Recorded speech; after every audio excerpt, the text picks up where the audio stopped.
आइए question number 19 देखेंगे। Topic का नाम है bill of exchange, chapter 16, TS Grewal class 11th की बुक में से। आइए देखें क्वेश्चन में क्या दे रखा है। क्वेश्चन में हमें दे रखा है on 1st of January A drew a bill on B. तो ए ने बिल लिखा तो ए की पोजीशन क्या हो गई, ए हमारा ड्रॉर हो गया, और बी पर बिल लिखा गया है तो बी हमारा ड्रॉई हो गया। Payable after 3 months, B accept the bill and return it to A. After 10 days, A endorsed the bill to the creditor C. On the due date, the bill was dishonored and C paid 50 rupees as noting charges. Record the transactions in the books of A, B and C. तो आइए question start करते हैं। तीनों का journal का format मैंने draw कर लिया है और A मेरा ड्रॉर है तो इसके पास ये बीपी आएगा, सॉरी बीआर आएगा। डेट है 1 जनवरी। Bill receivable account debit,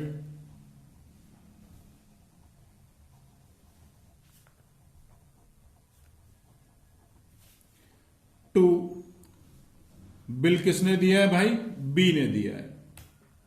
been B R received.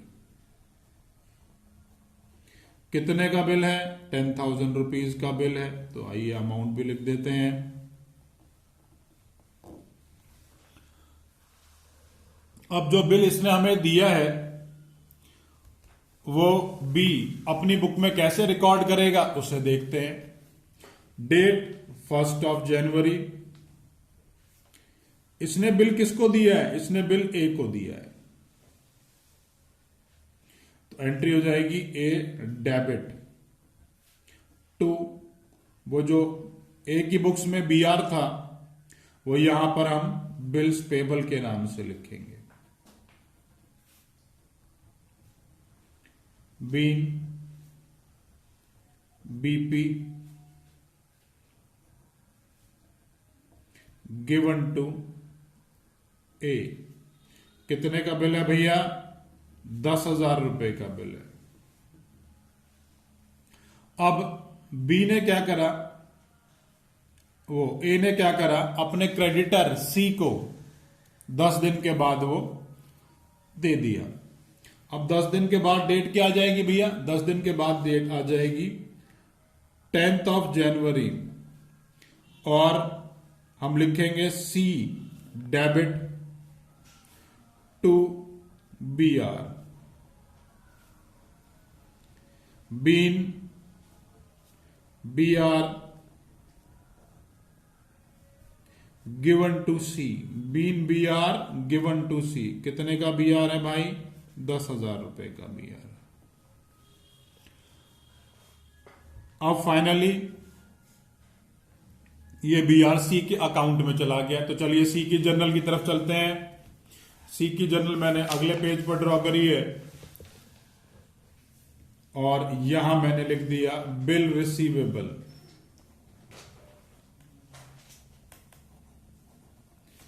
To A being B R received from A. A ने हमें 10,000 रुपए का बी आर दे दिया। किस तारीख को, 10 जनवरी को, 10 दिन के बाद। अब मैच्योरिटी पे हुआ क्या, वो बिल डिसऑनर हो जाता है। तो बिल डिसऑनर हो गया तो मैच्योरिटी डेट 3 महीने बाद थी, 1 जनवरी से, तो 3 महीने बाद गिन लेते हैं।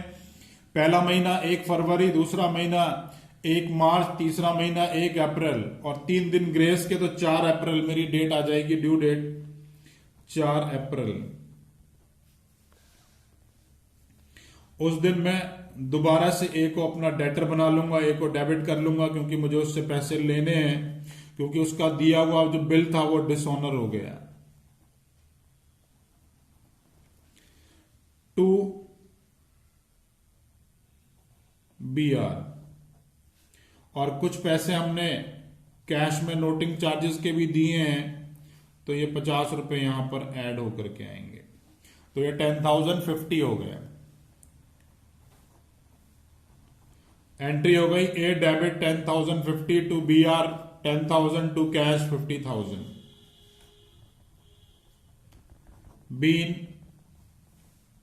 B are dishonored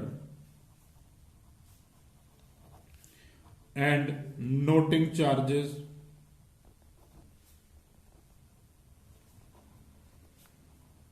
₹50 paid. अब ये डिसऑनर की एंट्री हो गई भैया। अब ये डिसऑनर की एंट्री हम ड्रॉर और ड्रॉई मतलब ए और बी की बुक में कर लेते हैं। चलिए सबसे पहले ए की बुक में कर लेते हैं। तो ए ने बी से पैसे लेने हैं तो बी को डेबिट कर दिया, बी डेबिट। और पैसे किसको देने हैं? सी को देने हैं। कितने? 10,000 तो वो और भाई 50 रुपए नोटिंग चार्जेस के, तो टोटल 10,000 50 की एंट्री आ जाएगी। और आज डेट क्या है? 4 अप्रैल, due date of the bill.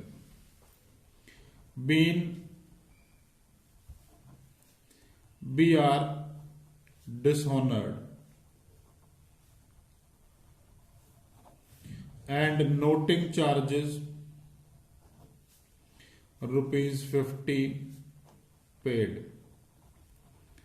by C।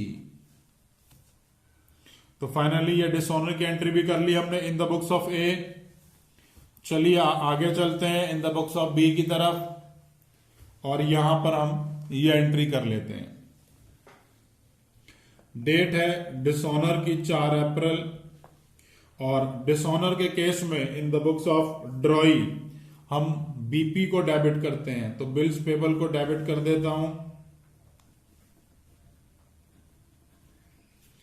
BP account debit.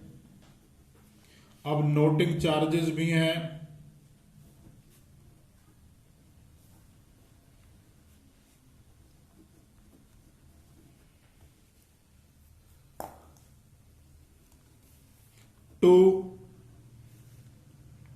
BP था मेरा 10,000 रुपए का, नोटिंग चार्जेस 50 रुपए के, और ये सब पैसे हमें किसको देने हैं भाई? ये सारे पैसे हमें जो है वो ए को देने हैं। तो ए को हमने अपना क्रेडिटर बना लिया। यहां पर एक बात का ध्यान रखेंगे कि नोटिंग चार्जेस जो है वो सिर्फ ड्रॉई का ही खर्चा है, तो इसलिए नोटिंग चार्जेस वर्ड सिर्फ ड्रॉई की बुक्स में यूज करेंगे और हम कहीं भी नोटिंग चार्जेस को यूज नहीं करेंगे। तो फाइनली क्वेश्चन जो है वो इसी तरीके से करना है। क्वेश्चन में कोई भी डाउट आता है तो नीचे कमेंट बॉक्स में कमेंट कर सकते हैं। वीडियो अच्छी लगे तो लाइक बटन जरूर प्रेस किया कीजिए और अगर इस टॉपिक के ऊपर मेरा वीडियो लेक्चर नहीं देखा है तो प्लीज उसे भी जरूर देखिए। उसको देखने से ये सारे कॉन्सेप्ट हमेशा के लिए क्लियर हो जाएंगे।